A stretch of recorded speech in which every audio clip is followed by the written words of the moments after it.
कौन है? कौन यूं तेजी से हंस रहा है? अरे ये तो गुड़िया है। मैं भी ना पता नहीं क्या क्या सोच रही हूँ। अरे मोमिता, कब तक सोती रहोगी? देखो तुम्हारा मायका वर्धमान आने वाला है। क्या सच में? दुग्गा दुग्गा।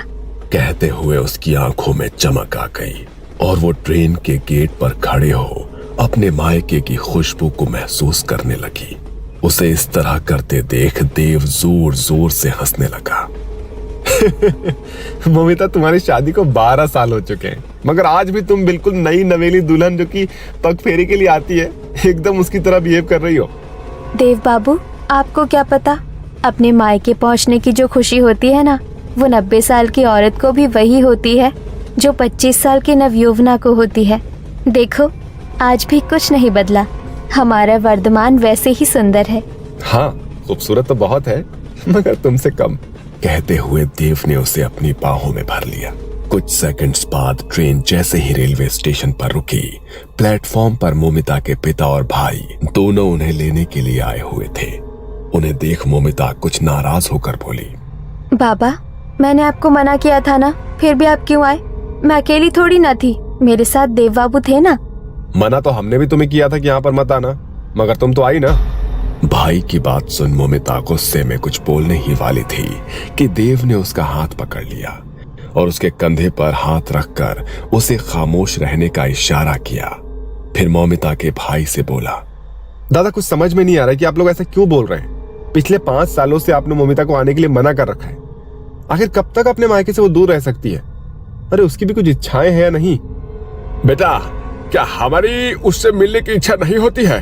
मगर कोई तो वजह होगी जो हम लोग उसे नहीं बुला रहे हैं और हम उससे मिलने मुंबई आ रहे थे। खैर छोड़ो, अब घर चलो, घर चल के बात करते हैं। अपने पिता की बात सुनकर मोमिता का सारा उत्साह खत्म हो गया था। उसका तो मन हो रहा था कि अगली ट्रेन लेकर सीधे मुंबई वापस निकल जाए, मगर माँ और जन्मभूमि का मोह कुछ ऐसा होता है कि इंसान चाह कर भी उससे बाहर नहीं आ सकता। वो अपनी माँ से मिलने अपने घर पहुंच गई। उसकी माँ भी दरवाजे पर ही उसका इंतजार कर रही थी। दुग्गा दुग्गा, बड़े दिनों के बाद हमार मोमिता हमारे घर की लक्ष्मी घर आई है। बहू, जरा जल का कलश लाओ, हम उसकी नजर उतार दे। नजर उतार कर वो मोमिता को घर के भीतर ले आई, मगर घर में किसी की भी आंखों में खुशी नहीं थी, बल्कि सबकी आंखों में भय था। सब लोग आंखों ही आंखों में एक दूसरे से कुछ कह रहे थे जो मोमिता और देव को समझ में नहीं आ रहा था। भाभी की आंखें तो घर में और न जाने किसे ढूंढ रही थी। बेटा, नहा धोकर फ्रेश हो जा, तब तक तुम लोगों का ब्रेकफास्ट लगा देते हैं। माँ के कहने पर मोमिता नहाने के लिए बाथरूम में गई तो वहां उसे आईने में वही डॉल नजर आ रही थी जो उसने ट्रेन में सपने में देखी थी। उस डॉल की आंखों से आंसू बह रहे थे।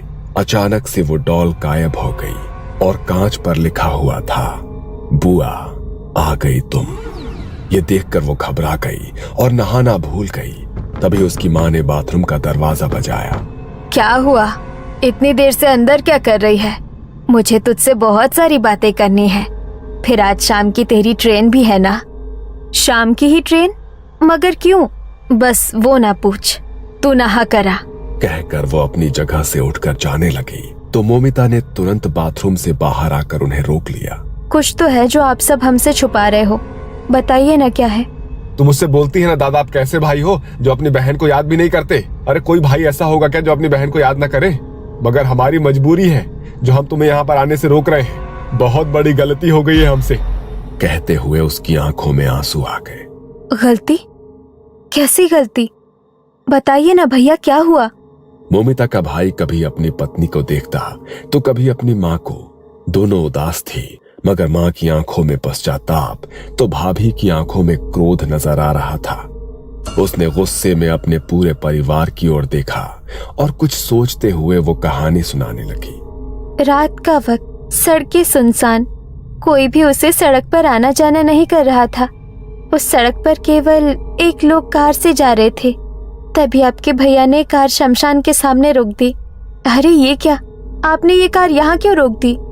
ये तो... हाँ, मुझे पता है कि ये शमशान है, मेरे साथ चलो। आप शायद भूल गए हैं, मैं 3 महीने की प्रेग्नेंट हूँ। ऐसी अवस्था में दिन में भी शमशान के आसपास नहीं आते हैं और आप रात में मुझे यहाँ लेकर आ गए। अरे तुम्हारी भलाई के लिए ही आए हैं। चलो अब बातें मत करो, वे हमारा इंतजार कर रहे होंगे यहाँ। पर हमारा कौन इंतजार कर रहा होगा? ज्यादा सवाल जवाब मत पूछो, चुपचाप चलो। कहते हुए वो लोग शमशान के अंदर पहुंच गए। वहां पर एक चिता जल रही थी। उसके पास एक अघोरी बैठा हुआ था। तो ये है वो जिसके पेट में लड़की है? हाँ, बड़ी मुश्किल से पता किया है। आजकल तो डॉक्टर कुछ भी नहीं बताते हैं। आप इस लड़की का कोई बंदोबस्त कर दीजिएगा ताकि अगले जन्म में लड़का होकर वापस आए। ये क्या कर रहे हैं आप लोग? क्या फर्क पड़ता है लड़का है या लड़की? फर्क पड़ता है। पहले ही मेरी एक लड़की है और दूसरी लड़की और नहीं चाहिए। और हम इस लड़की को मार थोड़ी ना रहे हैं। मारना होता तो अस्पताल चलते, यहाँ नहीं आते हम लोग। अरे हम इसे वापस भेज रहे हैं ताकि लड़का बनकर वापस आ सके। ये कैसी बातें कर रहे हो? कहीं ऐसा भी हो सकता है क्या? होता है, तभी तो हम यहाँ पर आए हैं। अब एक शब्द और नहीं, चुपचाप से यहाँ बैठो। कहते हुए उसने अपनी पत्नी को वहां बैठा दिया। उस अघोरी ने कुछ जड़ी बूटी का रस पिलाया और उसके बाद वो बेहोश हो गई। जब उसे होश आया तब तक वो अपनी बेटी को खो चुकी थी। वो खुद को कितना बेबस महसूस कर रही थी, मगर अपने पति और सास के आगे वो कुछ भी नहीं बोल पाई। मगर वो लोग जिसे आम घटना मान रहे थे, वो उनकी जिंदगी का सबसे खतरनाक मोड़ था। कुछ दिनों के बाद उनकी जिंदगी में वो अजन्मी बच्ची लौट आई थी, जो कभी अपनी माँ को आईने में नजर आती तो कभी घर की छत पर। उसकी आंखों में आंसू की जगह खून बहते थे। एक रात सुनसान सड़क पर वो तेजी से चीखता हुआ भाग रहा था। ऐसा लग रहा था कोई उसके कानों में जोर से चिल्ला रहा हो। वो अपने कान ढककर जमीन पर बैठ गया। उसे आसपास का कोई होश नहीं था। अंधेरे में एक मोटरसाइकिल वाला उसे कुचलकर चला गया। इस कारण वो कई दिनों तक अस्पताल में एडमिट रहा। दूसरी तरफ घर में भी उसकी माँ को घर में छोटे बच्चों के रोने की आवाज आ रही थी। बड़ी भयानक और डरावनी आवाज थी वो। कौन रो रहा है? सामने आओ।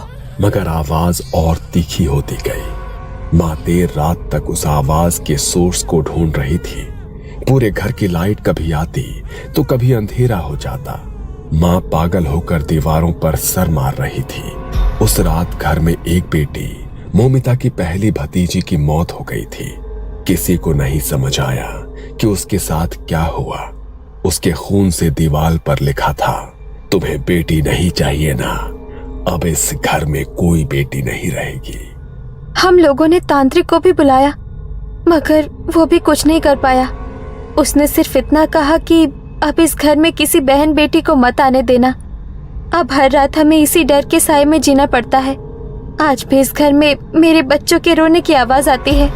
बहुत बड़ी गलती हो गई हमसे। अपनी 2 पोतियों को खोने के बाद अब तुझे खोने की हिम्मत नहीं है। चली जा यहाँ से, चली जा। शाम होने के पहले चली जा। हाँ मोमिता, मेरी कोख तो उजड़ चुकी है। तुम यहाँ से चली जाओ, वरना कहीं ऐसा ना हो कि अपने बच्चों की मौत के गम में मैं कोई गलत कदम उठा लूं। मोमिता पूरी बात सुनकर हैरान थी। उसे यकीन नहीं हो रहा था खुद को मॉडर्न कहने वाला उसके इस परिवार की सोच कितनी घटिया है। गुस्से में वो कुछ ना कह पाई, बस उसकी आंखों से आंसू निकलने लगे। कुछ देर बाद जब वो शांत हुई तब अपनी माँ और भाई की ओर देखकर बोली, ये गलती नहीं है, गुनाह है। आपने इतना बड़ा गुनाह कैसे कर दिया? आपने पैदा होने के पहले ही मेरी भतीजी को मार दिया। क्यों किया आपने ऐसा? बताइए क्यों किया आपने ऐसा? माफ कर दे, गलती हो गई, मगर रात होने के पहले चली जा तू यहाँ से, चली जा। वो मोमिता को भेजने की तैयारी कर रही थी कि मोमिता के चेहरे पर चोट के निशान आ गए। वो घायल हो गई। देव को समझ नहीं आया कि ये क्या हो रहा है। बेटा, हम तेरे गुनहगार हैं। अपनी बुआ को छोड़ दे। बेटी है वो मेरी, छोड़ दे उसे। वो तेरी बेटी है? तो मेरी बेटी थी, एक बार भी नहीं सोचा कि मेरे ऊपर क्या बीतेगी? तुम्हें बेटी नहीं चाहिए ना? अब इस घर में कोई बेटी नहीं रहेगी। कहते हुए वो जोर जोर से हंसने लगी। ऐसा लग रहा था कि वो मोमिता की भाभी ना होकर कोई और ही है। दूसरी तरफ मोमिता पर हमला हो रहा था, मगर कोई नजर नहीं आ रहा था। मोमिता घायल हो गई। देव उसकी हालत देखकर घबरा गया। उसकी भाभी की आंखें एकदम लाल हो रही थी गुस्से में। ऐसा लग रहा था कि वो न जाने क्या कदम उठा लेगी। गलती मेरी है। यदि मैं माँ का साथ नहीं देता तो आज कुछ भी नहीं होता। मैं अपना गुनाह कबूल करता हूँ और खुद को पुलिस के हवाले कर दूंगा। नहीं, पुलिस के हवाले नहीं। मैं खुद को खत्म कर दूंगा। कहते हुए उसने टेबल पर रखा हुआ चाकू उठाया और खुद को खत्म कर दिया। दूसरी तरफ साईं के हमले से मोमिता की भी मौत हो चुकी थी। उसकी माँ वहां खड़ी पश्चाताप कर रही थी। तभी मोमिता की भाभी बोली, आपने मेरी कोख उजाड़ी थी, देखिए ईश्वर ने आपकी भी कोख को उजाड़ दिया। इंसान का किया उसके सामने आ ही जाता है। कहते हुए उनकी आंखें लाल हो गई और चेहरा विकृत हो गया। अब मोमिता की भतीजियों को तो मुक्ति मिल गई थी, मगर कहते हैं कि आज भी मोमिता की आत्मा उसके घर में और उसके शहर वर्धमान में भटक रही है। और यदि वो किसी लड़की पर हुए अत्याचार के बारे में सुनती है तो उसकी आत्मा आज भी बदला लेने को तत्पर रहती है।